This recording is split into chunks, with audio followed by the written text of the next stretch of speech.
আসসালামু আলাইকুম এভরিওয়ান, হাজির হয়ে গেলাম আরও একটি নতুন রেসিপি নিয়ে।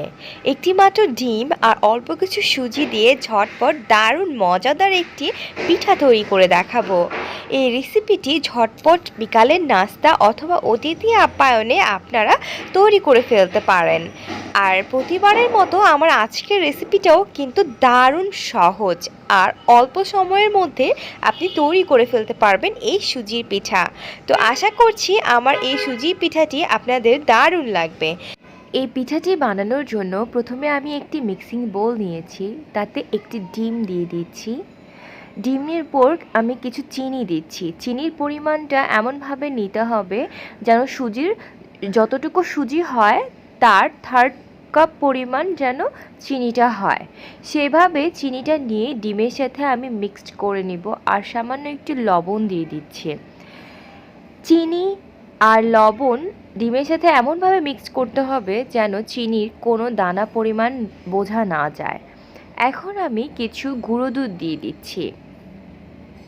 গুঁড়ো দুধ দেওয়ার কারণে এটার মধ্যে একটা আলাদা ফ্লেভার আসবে।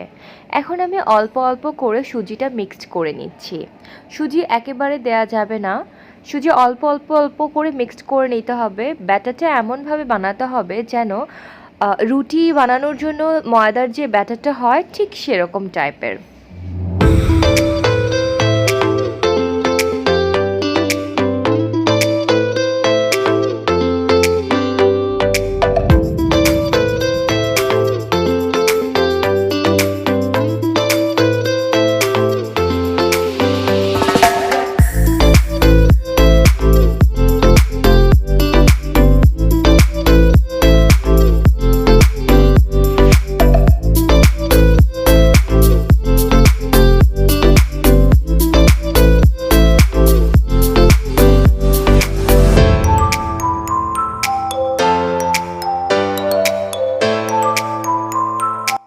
সো আমার ব্যাটার বানানো হয়ে গেছে। এখন যেটা করতে হবে, হাতের মধ্যে সামান্য একটু ঘি নিয়ে হাতের মধ্যে মাখিয়ে নিতে হবে যেন যখন আমি এই ব্যাটারগুলো অল্প অল্প করে গোল গোল করব তার মধ্যে যেন ঘির ফ্লেভারটা চলে আসে।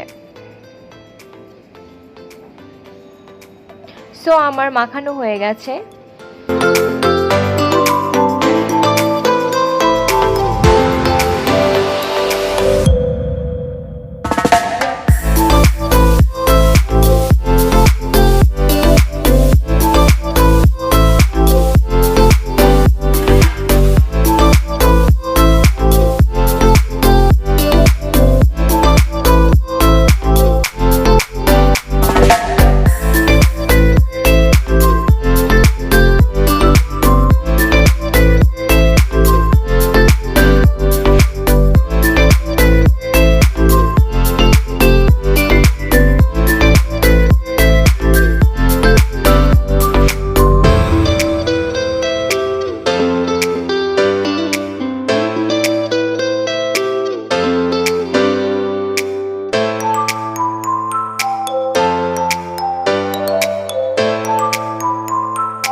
সো এরকমভাবে আমি সবগুলো পিঠা বানিয়ে নিয়েছি। দেখুন প্রত্যেকটি পিঠার সাইজ কিন্তু প্রায় একই রকম হয়েছে।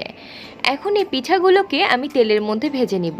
তেলে ভাজার কিছু নিয়ম আছে, সেটা হচ্ছে তেলটাকে প্রথমে গরম করে নিতে হবে। গরম করে নেওয়ার পর চুলার হিটটা একদম লো করে দিতে হবে যেন প্রথমেই তেলটা এমন একটা পরিমাণ থাকে যেন পিঠাটা দেওয়ার সাথে সাথে পুড়ে না যায়। তো সেরকম একটা হিট করে নিতে হবে। দেখুন আমার পিঠাগুলো কিন্তু কোথাও কোনো পুড়ে যায়নি, বাট কালারগুলো খুব সুন্দর এসেছে।